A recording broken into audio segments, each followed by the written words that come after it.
Men Qashqadaryo viloyati Ko'ktala tumanidaman. Hozir bu yerda kurash bo'lyapti. Butun respublikaning tumanlaridan, joylaridan, har xil viloyatlardan odamlar kelishgan. Mana ko'rib turganinglardek bu yerda qanchadan qancha mashina turibdi. Turna qator narigi tarafdan kelyapti. Biz hozir oldinga qarab ketamiz. O'rtoqlar, biz hozir eng tepa qirda turibmiz, eng balanddagi qirlardan birida.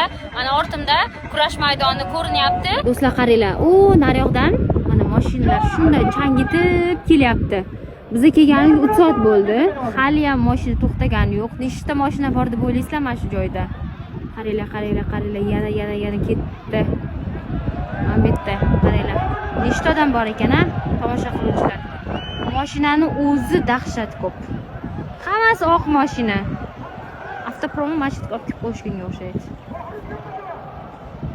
Ana, nechta mashina deb o'ylaysiz? Nechta mashina va nechta odam bor? Bir taxmin qilib ko'ringlarchi.